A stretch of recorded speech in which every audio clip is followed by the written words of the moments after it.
नमस्कार, मैं ज्योति यादव और आप देख रहे हैं रिपब्लिक समाचार। राजकुमार भाटी का 7 सेकंड का वीडियो वायरल किया जा रहा है और कहा जा रहा है कि उन्होंने ब्राह्मणों का अपमान किया है। हालांकि इसको लेकर राजकुमार भाटी जो समाजवादी पार्टी के प्रवक्ता हैं, एक चर्चित चेहरा है, उन्होंने तस्वीर भी साफ कर दी है कि आखिरकार उन्होंने क्या कहा था। फिर भी बुरा लगा, माफीनामा भी उन्होंने मांग लिया गया है।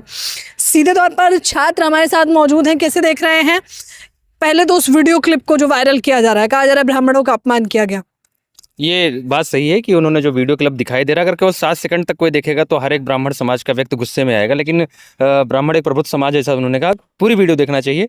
उन्होंने ये कटाक्ष करते हुए कहा कि केवल ब्राह्मणों के ऊपर ही नहीं, ब्राह्मण मतलब अन्य अन्य जातियाँ एक दूसरे के ऊपर कटाक्ष करती रहती हैं। तो सारे जो ब्राह्मण, क्षत्रिय, बैश्य, बनियों के लिए बहुत सारे ऐसी चीज़ें कही गई हैं। ब्राह्मणों के लिए भी वैसी चीज़ें समाज में घूम रहा है। बहुत से ब्राह्मणों के लिए मैं समझता हूँ बहुत ज़्यादा ही घृणित बातें की जाती हैं। ऐसे चीज़ें हैं, एक दूसरे को कटाक्ष करते हैं। कभी ब्राह्मण तेलियों के ऊपर कटाक्ष करता है तो तेली ब्राह्मणों के ऊपर कटाक्ष करता है।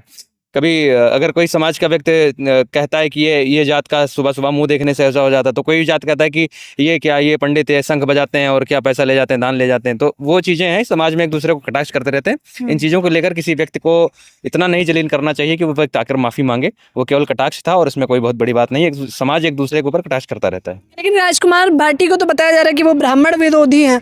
नहीं, राजकुमार जी प्रभु मतलब एक शैक्षिक व्यक्ति हैं और मैं उनसे प्रभावित रहता हूं उनकी बातों से को लेकर।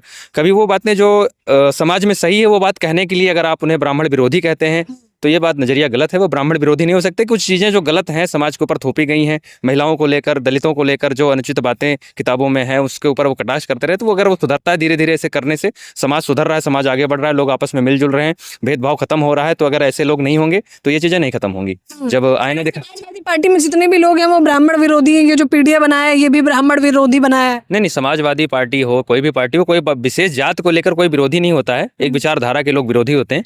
किसी ब्राह्मण का कोई विरोधी नहीं है, कोई किसी समाज का विरोधी नहीं है। लेकिन हाँ, कोई बात जो एक समाज दूसरे समाज पर थोप कर बैठा हुआ है कि नहीं हम ब्राह्मण हैं तो श्रेष्ठ हैं या हम कर्म से ज़्यादा बड़े हैं, तो उन चीज़ों का अगर थोड़ा बहुत विरोध हो रहा है तो कम हो रही है तो समाज में अच्छा है।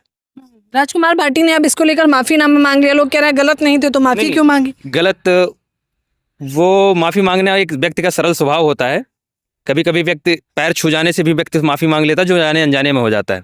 वो बिल्कुल जाने अनजाने में हुआ है और बिल्कुल वो सरल स्वभाव के व्यक्ति हैं। उन्होंने माफ़ी मांगते हुए संकोच नहीं किया। गलती उन जाने अनजाने में नहीं हुई है, गलती वो वैसे है नहीं कोई, क्योंकि एक समाज दूसरे समाज के ऊपर कटाक्ष करता है, इसमें कोई गलती है नहीं। क्योंकि वो उनको चिढ़ाते हैं, एक समाज दूसरे समाज को चिढ़ाता है, ब्राह्मण कभी दूसरे समाज को चिढ़ाता है तो वही समाज ब्राह्मणों को चिढ़ाता है। तो ब्राह्मणों को इसमें बहुत ज़्यादा नहीं लेना चाहिए छोटे से क्लिप के लिए। और रही बात माफ़ी की, तो यहाँ पर भाटी जी का बहुत सरल व्यक्तित्व दिखता है कि उन्होंने इस बात को स्वीकार किया कि केवल ब्राह्मण ही नहीं, और उन्होंने जो पुराने वो बंदर और इन सब चीज़ों का जिक्र करके एक कटाक्ष वो भी किया था, मुझे याद नहीं आ रहा। उन्होंने कहा था कि गुर्जर, ब्राह्मण ये लोग भी हैं कि अगर ये लोग नहीं होते तो आराम से किवाड़ खोल के लोग सोते, यानी कि हंगामा पसंद लोग हैं। इनकी वजह से समाज सोता नहीं है। तो उनके ऊपर भी कटाक्ष किया, लेकिन उन्होंने कुछ ऐसा नहीं लिया, वो मजे में ले लिए। ब्राह्मणों को भी चाहिए इन चीज़ों को अपने एंजॉयमेंट के लिए, चीज़ें समाज में है तो बस मजे लें और कुछ नहीं। इसे ही मुझे लगता है कि इसे ही बोलते हैं कि अर्थ का अनर्थ करना, और इसी को ब्राह्मण विरोधी करार बताते हुए राजकुमार भाटी को घेरा जा रहा है। अभी क्या चल रहा है कि ब्राह्मणों को लोग ऐसे, मतलब ब्राह्मण थोड़ा इरिटेट बहुत ज़्यादा हो रहे हैं कि ये लोग बोलने लगे हैं, उनके खिलाफ जा जाके बोलने लगे। तो उनको थोड़ा सा भी मौका मिलता है तो तुरंत वो सोचते हैं बवाल मचा देंगे, खड़ा कर देंगे, कोई हमको कैसे छेड़ सकता है।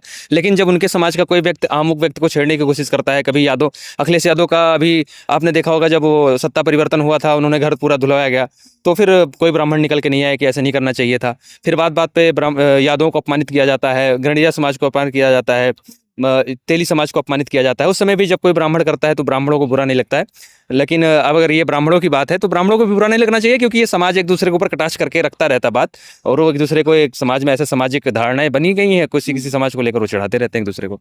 हालांकि ये पहली बार नहीं है, इस प्रकार की वीडियो छोटी मोटी क्लिप काट के दिखाया जाता है और फिर सोशल मीडिया पे बवाल किया जाता है, भौकाल बनाया जाता है। मैं तो ये कहूँगा कि भाई पूरे वीडियो देखा जाए, और मैं अमरनाथ जायसवाल हूँ, कोई ब्राह्मण समाज का बेटा है वो बोले कि हाँ ठीक है, तो ये कटाक्ष है, हम लोग करते रहते हैं आपस में, बिल्कुल ये बंद होना चाहिए। ना ब्राह्मणों के ऊपर कटाक्ष होना चाहिए, ना तेलियों के ऊपर कटाक्ष होना चाहिए, ना बनियों के ऊपर कटाक्ष होना चाहिए, ना किसी गणिया के ऊपर कटाक्ष होना चाहिए। मतलब हर जात के ऊपर ये सब चीज़ें अब खत्म हो जानी चाहिए।